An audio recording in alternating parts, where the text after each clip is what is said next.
Ici. Mesdames et messieurs, sur la droite, la Marine nationale, les Rafales cross sortie.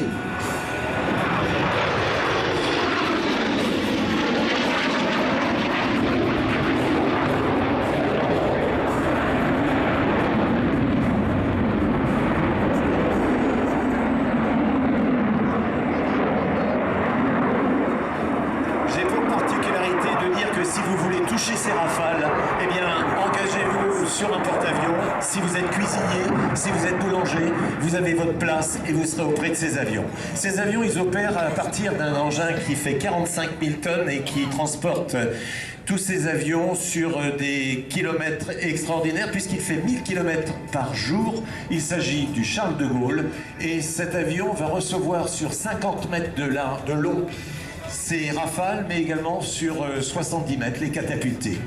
Ces avions qui sont hors normes sont pilotés par des humains. Ce ne sont pas des gens exceptionnels, ce sont des gens qui sont faits pour ce métier. Ils ont donc suivi une sélection et cette sélection leur a permis d'atteindre le poste de pilotage. Les sélections, c'est ouvert à tout le monde à partir du moment où vous avez votre baccalauréat, qu'il soit même littéraire, la porte vous est ouverte. Si vous voulez faire une carrière scientifique, vous entrez dans l'école navale comme le commandant de la flottille à mes côtés. Si vous voulez être opérationnel, eh bien vous serez celui qui, sous contrat, va œuvrer à bord de ces avions. Cross et train sorti.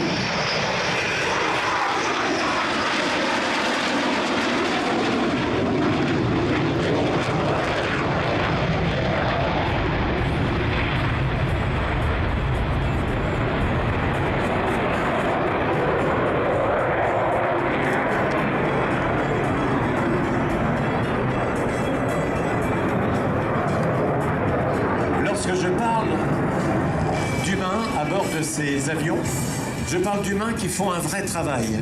Il y a la maman Lydie, la maman de Thomas, l'un des pilotes qui se trouve ici, et on la salue.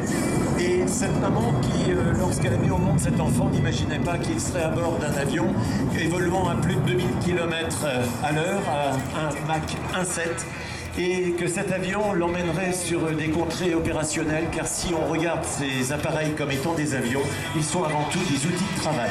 Ces outils de travail, depuis 70 ans, nous permettent d'être en paix. C'est ce qui permet justement d'éviter des conflits et donc de maîtriser les environnements envahissants.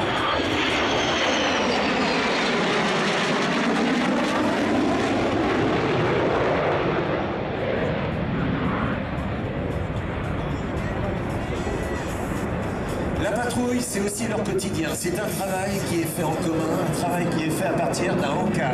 Le Hawkeye, c'est cet appareil qui est un radar volant et qui va maîtriser un espace aérien et qui va guider les pilotes. Ces avions qui travaillent entre 10 mètres du sol et 12 000 mètres d'altitude viennent face à vous pour un éclatement.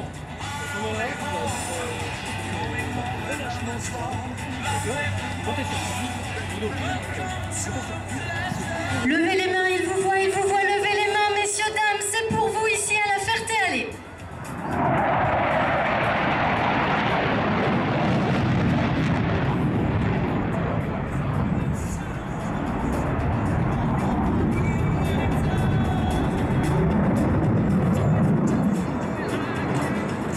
Après l'éclatement, les appareils vont se rejoindre. Il n'y a pas plus compliqué pour se rejoindre qu'un appareil à réaction, parce qu'il y a une sensibilité aux commandes qui est importante d'une part, mais également l'avion ne ralentit pas quand on le souhaite.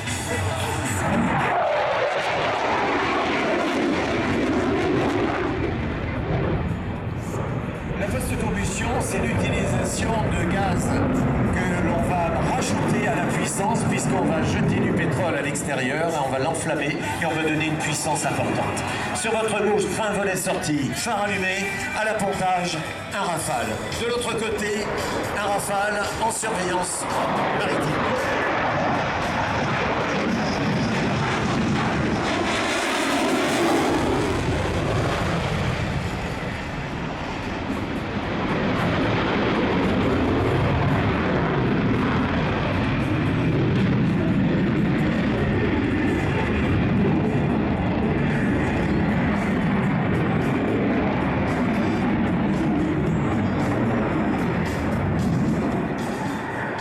Sur la droite, manche de la main droite et de la manette des gaz à gauche.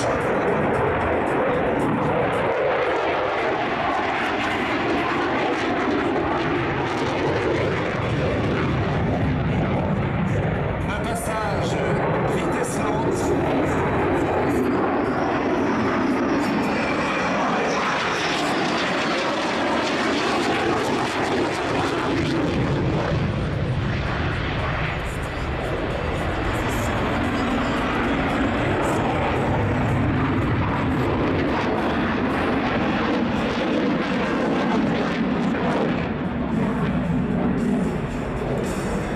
Le pilote, sans lever les mains, va avec son manche à droite et la manette de gaz à gauche, avec les 36 boutons qui ont eux-mêmes des fonctions différentes. Il va aligner les pages, il va les changer.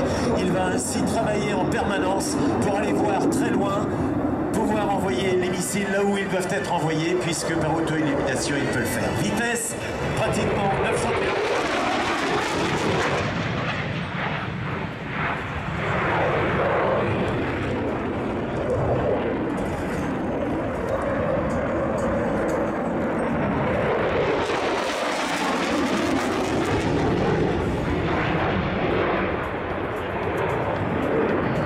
Lâcher des freins jusqu'à 12 000 mètres d'altitude, le Rafale met 50 secondes. De la puissance, de la distance, du ravitaillement en vol, 8 heures, 10 heures de vol, c'est le quotidien aussi de ces pilotes qui vont rejoindre des théâtres d'opération comme actuellement en Syrie.